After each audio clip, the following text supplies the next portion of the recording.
it's hard for you to defend. Okay? He made you try to hold my wrist with this hand here. Exactly.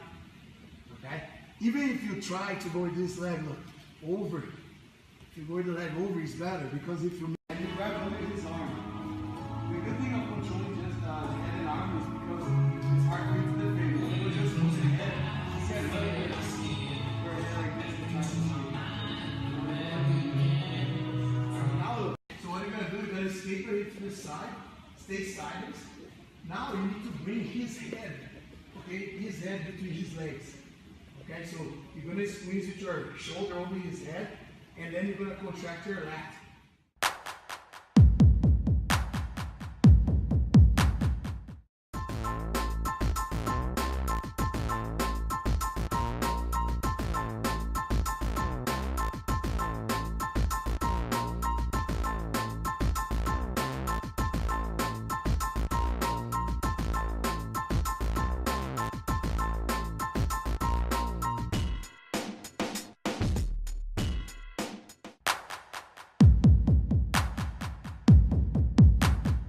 I mean, I'm pulling for Justin for sure. He's just fighting a little bit too often. I'd like for him to take some time, a little bit of time off, rest up a little bit, reset. I'd like to see that happen.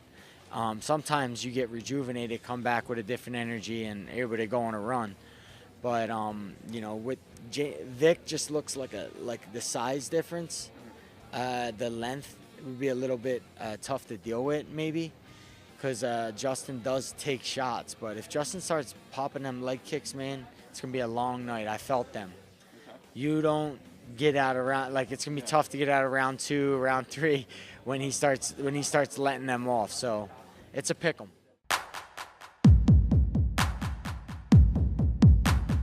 Suggested about Conor McGregor that he puts in the right time and does the right conditioning work, even though sometimes his cardio will abandon him on fight night, and then maybe metabolically, Kenny, or biologically, he just doesn't necessarily have it in him to be this just elite cardio guy in the 24th minute of a championship fight. I don't know if you can lend any insight on that, but in terms of the conditioning battle, do you think it is decided advantage Nurmagomedov? Well, I do, because we know what Khabib wants to do. Khabib wants to go out there and wrestle. He wants to go out there and grind Conor McGregor down like he has done 24, 25 times previously as a pro. So, yeah, I think that dealing with that is not going to be easy for Conor McGregor. However, I think Conor is going to be quicker. He's going to be way better with his footwork. He's going to be faster on his feet. He's going to have faster hands and faster strikes. But Khabib doesn't want to do that. Khabib's going to go and wrestle. I think a lot of people kind of saw that fight against Al Iaquinta and go, oh, well, he's going to do that. He's going to go and try to do that same thing and try to strike with Conor McGregor. He is not going to do that. He's going to take the same approach he did against a guy like Edson Barbosa, for example, and repeatedly take him down and try to pound his head into the canvas. That's what Khabib does best, and that's what he better do against Conor McGregor if he does decide to strike, or if he does, for some reason, not have a lot of success with his takedowns. That's when you start to get frustrated. And I think that conditioning factor, I think, is directly related to the kind of mental anguish or the kind of pressure that you're dealing with on fight night. How many times have I seen a fighter in the training room look fantastic? They're doing 5 rounds plus, and they're not even tired.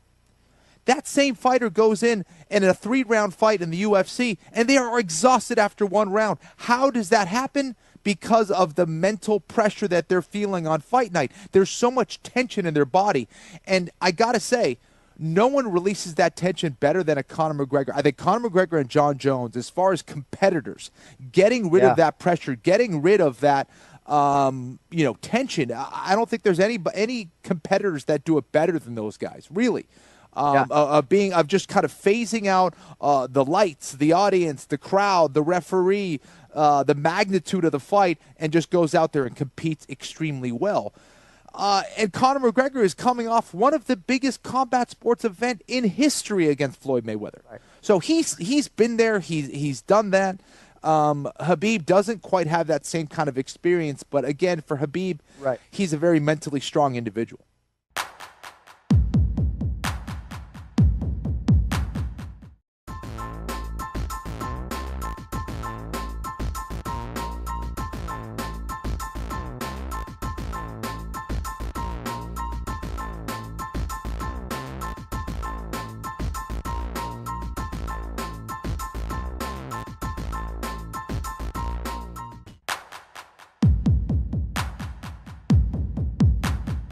he's got to come back. He's got to come back soon. And from the pictures I've seen and the footage I've seen, it looks like he's going to come back as a heavyweight. Yeah, it does. He looks huge. I've seen him in a couple of photos. It looks like he's been on the strength and conditioning. And, you know, because he's not been making weight, he's not had to make weight, he's allowed his body to grow a little bit. I think he's gonna hit a lot harder, and that's a scary thing. Well, that means he could be fighting. I mean, this is the rumour. Everyone's talking about it. UFC 230 in New York, which is what? November the 3rd, is that right? Yep. I think is the date.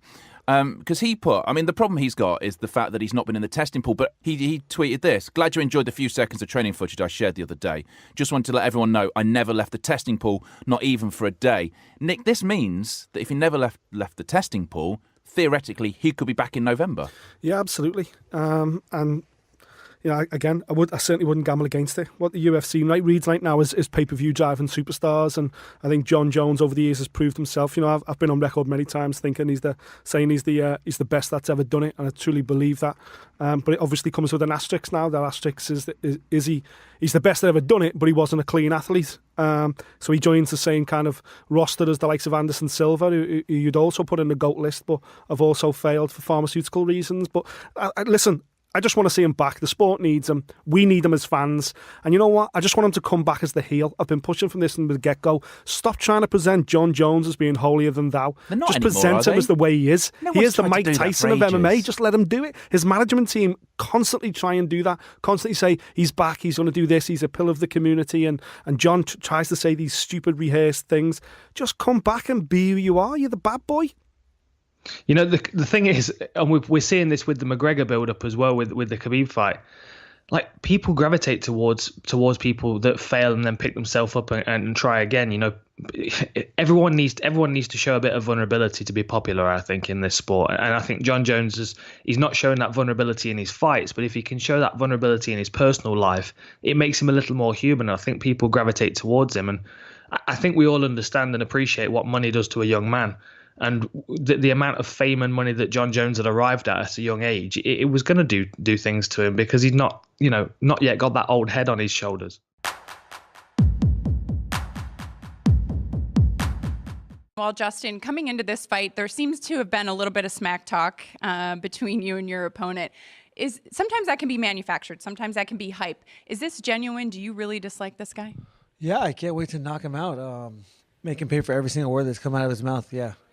I don't like the guy. I didn't like him before I was fighting him. So, yeah, I don't respect the game he plays, the fight he fights. So he's a very tall fighter, the tallest in the division. Have you brought anyone to emulate that lankiness of James Sick? Yeah, definitely. I've been training with a lot of 170 and 185 pounders. They're not going to find a lot of 155 pounders that are 6'3". So I'm gonna go out there. He's 6'3", he has to have fragile bones. So I'm going to go out there and make my bones touch his bones and then see who's stronger. You know, going into your last two fights, has there been anything different about the approach to this one? But at the end of the day, no. I mean, it's all cardio. You go in there and, my timing's on point. And, yeah, I'm confident. I'm confident in this fight. I'm confident that I can break James. I'm confident that he can't withstand the onslaught that I'm going to bring to him. And, yeah, it's going to be fun. Do you intend to use your ground game more in this one than you have in the last two? I have no idea. Time will tell.